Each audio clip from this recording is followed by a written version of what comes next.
Welcome to podcasts, recorded live at the Center for Spiritual Living in Portland, Oregon. We have many programs, classes, and workshops developed just for our online audience. To find out more, go to our website at cslportland.org and look under the Online tab. Our mission is to open hearts, ignite minds, and make a difference. If you'd like to support our center and its video podcast, you can donate online at cslportland.org/donate. Allow us to become part of your extended spiritual community. Wherever you are on your spiritual journey, you are most welcome at the Center for Spiritual Living.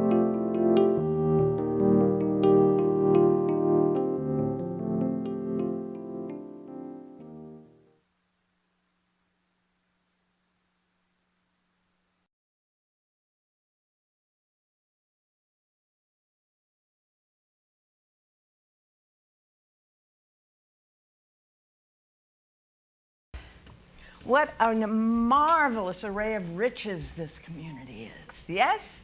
Yes. Truly, truly. Your new minister is very, very lucky. Yeah. So when I was asked what I was going to talk about today, I was handed this marvelous packet of things to think about and include, and I really appreciate that. That's another richness of this organization. And one of the lines in it is, my inward journey and outward experience are in perfect alignment. My inward journey and outer experience in perfect alignment. Yes. Well, what that means is, whatever's going on out there, it's what's going on in here. Ow. Because out there isn't always heavenly. What does that tell me? Demonstration. Yeah. Woo. There's a power out there. And in here. So, if I really accept this statement, then I really need to accept that whatever I think is going on out there is actually going on in here, right? Now, I've touched on this a few times before, and I'm going to spend a lot more time on it today because it's really, really, really important that we get that our inner and outer experience are totally in alignment and always have been. So how can we deal with that? What can we do about that, right? How do I know that what I believe? You know, as I said in the write-up, I've been told to say a lot of things about what I believe. And as I said in the write-up, they haven't always turned out to be quite that way as we get, through this wonderful life. Well, if my outer experience and my inward life are in perfect alignment, then I know exactly where to look. I will see what I believe. I experience what I believe. Right? So if you want to know what you really deep down believe, look at your circumstances. Our circumstances always show us what we believe, regardless of what we affirm, regardless of what we pray, regardless of what we tell other people, regardless of what we tell ourselves. What's going on around you? Who are the people around you? What are those people saying? Not just what am I saying, what are they saying? Because what they are saying to me is what I believe, even if I don't like what I'm hearing. Right? Ouch. Yeah. What are your finances, your relationships, your health? What do they look like? What do they feel like? Oh, good, if I stand here, I can see all of you. Yes. What do they show me about what I have been believing, what I have been thinking and feeling right below the surface, and maybe even a lot deeper than that. You know, those of you who've studied Abraham Hicks, you know, you've done that whole thing, and she makes the point that if you aren't in perfect alignment with what you are calling for, it's not going to come in a hurry. Right? Yeah. So, look at this covenant. Is there anything in this covenant that does not ring perfectly true for you? Because if it doesn't, then there is a belief in each of the people present who feel that, oops, that doesn't quite feel right, or that feels like a stretch, or, ooh, that would be nice, but really? That's my favorite one. Right? All right, so then our goal is to find, to discover, not only by what we're seeing out there, but what we are reacting to, right? What triggers us? What pushes our buttons? What words cause us to go, right? What presence, what people cause us to go, I don't think so, right? If it's all one, then that must be my belief showing me something. Right? Yeah. So, a long time ago, in the mid-1800s, a young man in his 30s was diagnosed with consumption, and he was wasting away.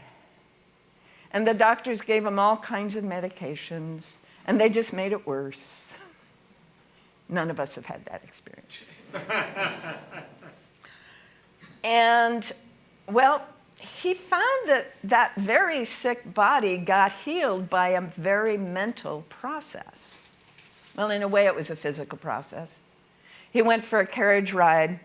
Some guy hit the horse on the rump, and the carriage went for a few miles, and he came back healed. Isn't that interesting? And it wasn't just that temporary thing of the adrenaline got pumping and the symptoms went away. Some of us have had that, right? No, they never came back. So he got interested in a variety of things. He was of an inventive sort of mind. He has a couple of patents. His name is Phineas Parkhurst Quimby. He was an inventive guy. He was a clockmaker, and he used the scientific method pretty consistently in almost every area of his life, and particularly in this one. This one was a puzzle.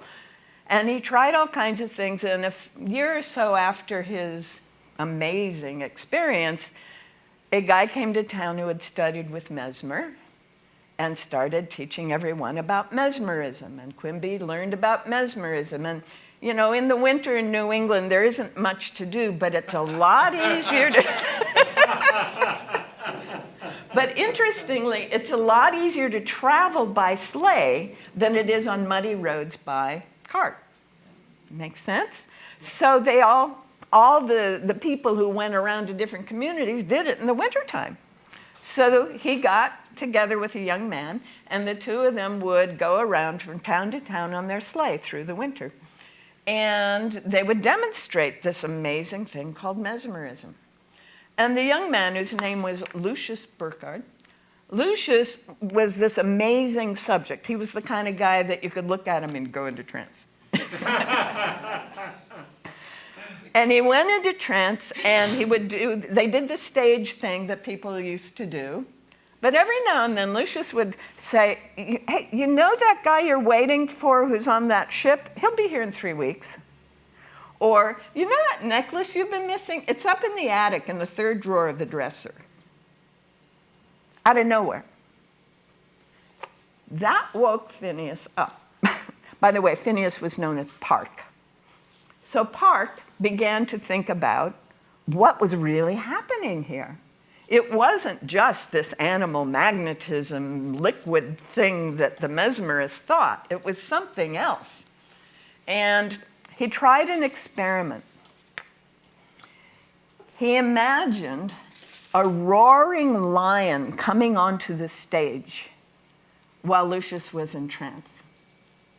And Lucius got up and ran away. Wow. Something's going on here, right? So very soon after that, they were done with some trip, and Quimby was sitting in his office or in his room, and he was having difficulties getting packed up because, well, he hurt. He had a kidney problem now. The medication they gave him for the consumption had destroyed his kidneys. And Lucius, coming in to say goodbye, said, you know, I can fix that kidney problem, which Park had never mentioned. He says, I can do that. And he said, just let me put my hands on your back. You've got one kidney hanging on by a string and the other one's half gone. Let me put my hands on your back. Bingo, done. Never had the symptoms again. Quimby stopped using mesmerism at that point and never again hypnotized anybody. However, very soon thereafter, he opened an office, and over the next 12 years, 12 to 14, depending on who's counting, 12,000 people were able to be relieved of their symptoms because Phineas Parkhurst Quimby stood there, sat there with them and said, you know what the minister told you about hell and damnation? You know what the doctor told you about your symptoms? They're wrong. Let me show you in the Bible how they're wrong. Let me show you by experience and by logic how they must be wrong. 3 to 6 sessions were normal, sometimes only one, and people would walk out with no more symptoms.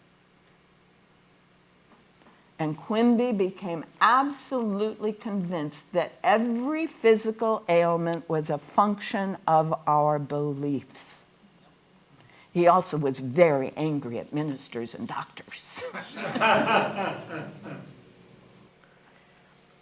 So, what do we do about all that? I mean, we all grew up in this culture, this world, and we're all getting flooded with all kinds of statements about what's real and what isn't. Well, we already sang, let's see, I accept the new. I embrace the new. I accept a new way of thinking. Oh. So I need to somehow uncover all that stuff that's gotten buried since I came into the planet. And accept something new instead of it. And I love new thought. I mean, it has been my life for 30 plus years since I was ordained, and before. So let's say 35 years. And what I know is I can't just add new thoughts on top of that structure of beliefs. I can affirm the kind of sort of whittle away at the iceberg, but they don't necessarily change those underlying beliefs. And what I've learned personally and through my studies is that it either takes a huge event to wipe out the past and replace it with the new, which is what a lot of the traumas that we have experienced and a lot of those diagnoses I call wake-up calls are about. To go, oh, I can't do that anymore. I can't live that way anymore. And begin to replace them with a new set of ideas, right? And then we use affirmations to reinforce that. But for most of us, that doesn't happen. Most of us get to look at our world and go, that's not what I want, whatever that is, right? That's not feeling heavenly. And in fact, my way of teaching and thinking is, if it doesn't feel heavenly, it's an opportunity. It's showing me some belief, some idea, some memory that I have held on to that is still energizing me to move in that direction, to bring into my world those kinds of things. Yeah? All right, it's an opportunity. Now I can see, oh, I must believe that. I must believe that. Huh. So, the difficulty with most of New Thought is they don't give us a tool for dealing with that. Unless you studied Emma Curtis Hopkins, lesson 2. Yes. Lesson 1 is stating everything that we know to be true, just as we do for the beginning of a treatment, and as we have been this whole service. We state what we know to be true, and lesson 2 is, oh my goodness, look what just came up when I said all that. Look at what feelings are. Yes, maybe, or no, I don't really think so, or gee, I wish it would, or all those other feelings like, not happening, not in my world, right? All of those feelings are those buried beliefs. And so lesson 2 is the process of literally taking each belief and seeing logically and emotionally how it cannot be true. In the same way that Quimby helped his patients see that it could not be true and begin to think in terms of truth, in terms of wellness, in terms of wholeness, in terms of love, instead of in terms of whatever it was that they had been taught. Now, when I had a wake-up call and 6-month prognosis, one of the things that I realized, thanks to all the people in my world that had pointed me to different things over the years, was that I needed to undo the emotional basis for the physical symptoms, right? And almost everyone I know whose diagnosis of something that was supposed to be terminal turned around did, in fact, undo the emotional basis for the symptoms. So that was helpful. So I did some processes, and I've written them up in various books, but I did some processes that ultimately caused me to get to the place where, as the Course in Miracles says, instead of the issue between us, I saw only light and love.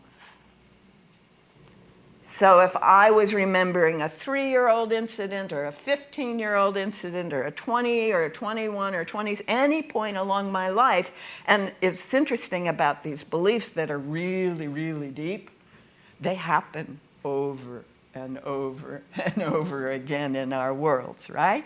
So I call them our patterns, and our patterns are built on those very fundamental beliefs.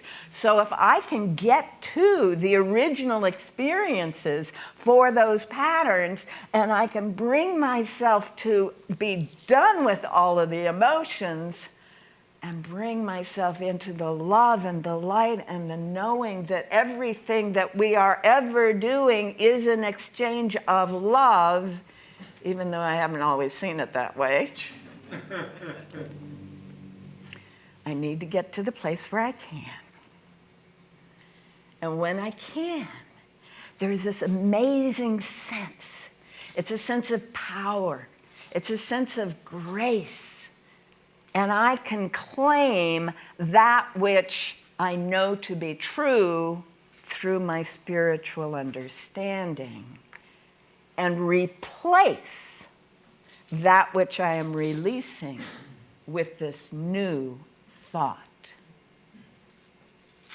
I'm replacing those old ideas and beliefs with this new one that is in alignment with and hopefully is a statement of capital T truth.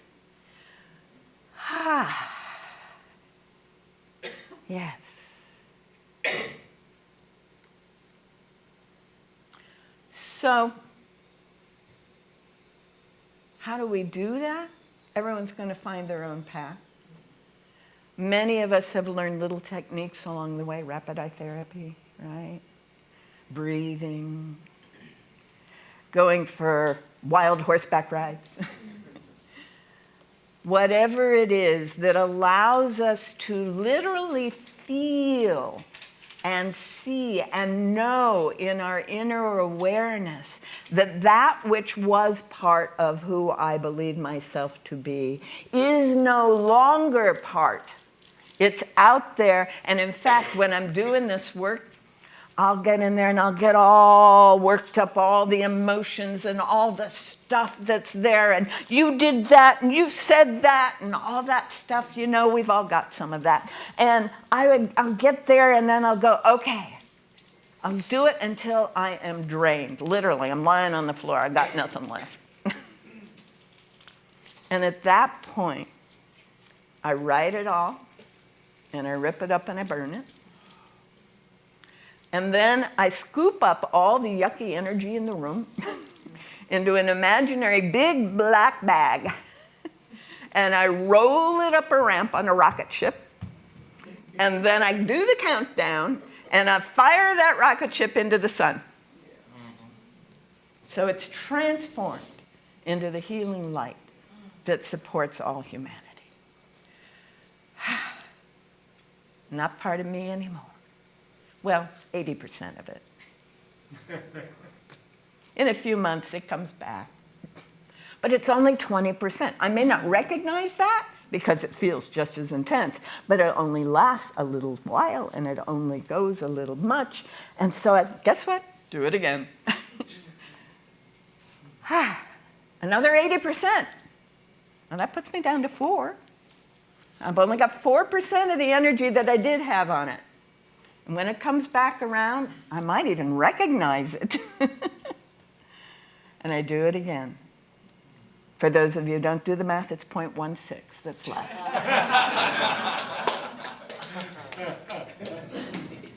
Well, I got to tell you, 80% of 0.16 isn't much. So by that point, the next time it comes around, it kind of just went right on by, and I remember it later. Oh. I am free of the belief in that area of my world that led to that kind of not heavenly experience. Yes. And then someone tells me their story of how it's in their life. Guess what I get to do? The same process, because it's now another layer out, right? But it's still in my world. So I'm going to do the same process for me and for them. Now, when I am functioning as a practitioner and doing treatments with people, my job is to be as free of that as possible. And remember, I have been replacing the issue with light and love every step along the way. I have been claiming truth that is light and love. So if I can get myself, my feeling self, into that place of the light and the love and the truth, then whatever is down there is not affecting the treatment.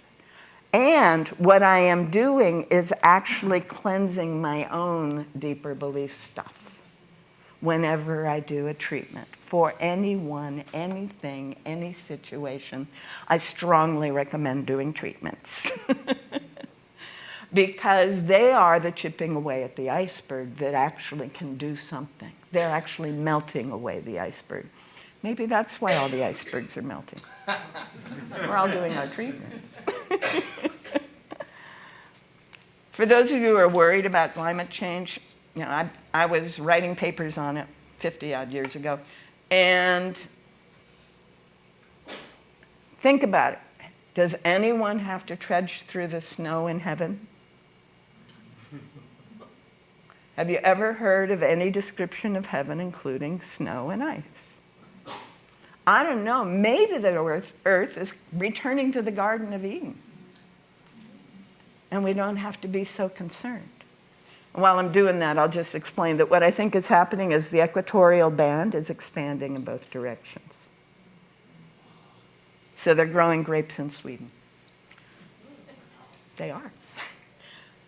What do we really believe? Did I just touch on a belief? Did I just touch on something that was generating some fear? I hope I've begun to give you something to replace that fearful belief with. Maybe the earth is becoming the Garden of Eden once more. Now, Zach Bush, one of my favorite online MDs, absolutely accepts this because he says we have put so much carbon into the atmosphere that all kinds of plants have lots to breathe. So we may see a new carboniferous era as a result of what we've done. We just have to figure out how to get the water to them. And they're doing that in lots of places. But that's another talk for another time. So, when we experience in our inner world any distress, we are experiencing it in our outer world. That's just how it is. And the way to not experience it in the outer world is to clean it up in the inner world. And lesson 2, to release, to deny. I don't like that word because denial, you know, it's that river in Egypt. To negate, but to dissolve. To dissolve those beliefs that have framed my experience thus far. And replace them with the truth of the love and the wisdom and the light that is present in every being I encounter, that is how everyone is working together in their organizational settings, that is transforming every institution on our planet. That is what we are moving into as we dissolve the old. But then something happens. The world comes unglued because it was held together by our old beliefs. And that can be very scary. That's what friends are for. Friends who know the truth and hold it while our world that was built and held together by those old beliefs and ideas gets to fall apart so it can come up in its new way. Can you feel that? I know when Reverend Larry left, it felt like everything was coming unglued. What are we going to do? Are we going to be able to make this work? Oh, I don't know. Well, I got to tell you, from the outside, it's looking really good. Yes. You guys are gluing it together in a whole new way. And the minister that comes to this congregation will be very different from Reverend Larry, and will be the perfect minister for who you are and who you are becoming. That is how it works. That is how the universe has formed and unformed and formed again since the beginning. That is spirit manifest in and through and as each of us and all of us together. And we just keep letting go of those old beliefs and replacing them with the new heavenly world that is in us and ready to be expressed through us, as us, with us, and for all beings, always. Thank you very much.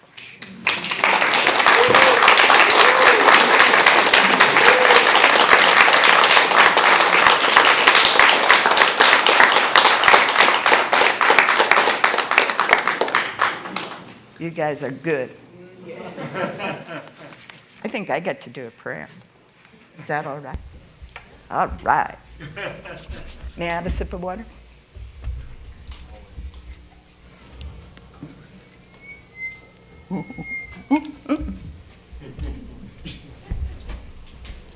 There. Power. Great power. Well, the power is with us, yes? Did everyone celebrate May the 4th? May the 4th be with you? And also with you. Thank you. Oh, it is a treat. So in this lovely light spirit, let us get in touch with the light that is and feel it moving in and through us. Yes? Yes. Yes. It's never the words, it's the feelings. The best the words do is bring us to the feelings. So let us feel that light, that love, that warmth, that wisdom and that power that is here and now and always. Feel it moving in us and through us. Feel it moving in this space, filling this space as we go into that knowing that is who and what we truly are.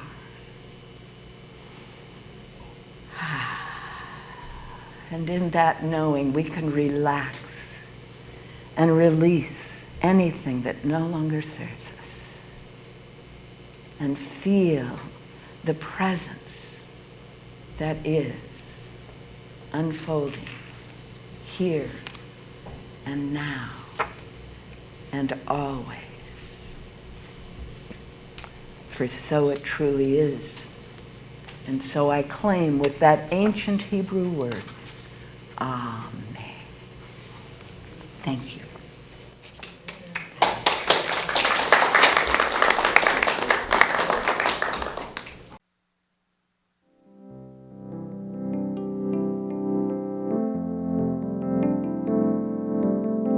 We hope you enjoyed today's podcast. If you happen to be in the Portland, Oregon area, we'd love to have you visit in person. The Portland Center for Spiritual Living is located at 6211 Northeast Martin Luther King Jr. Boulevard. Our inspirational service is at 11 a.m. every Sunday. We also have many programs, classes, and workshops developed just for our online audience. To find out more, go to our website at cslportland.org and look under the Online tab. We have a variety of content dedicated specifically for our podcast listeners. Our mission is to open hearts, ignite minds, and make a difference. If you'd like to support our center and its podcasts, you can donate online at cslportland.org/donate. Our website is also the place to learn more about what's going on at the center or to contact us. Allow us to become part of your extended spiritual community. Wherever you are in your spiritual journey, you are most welcome at the Center for Spiritual Living.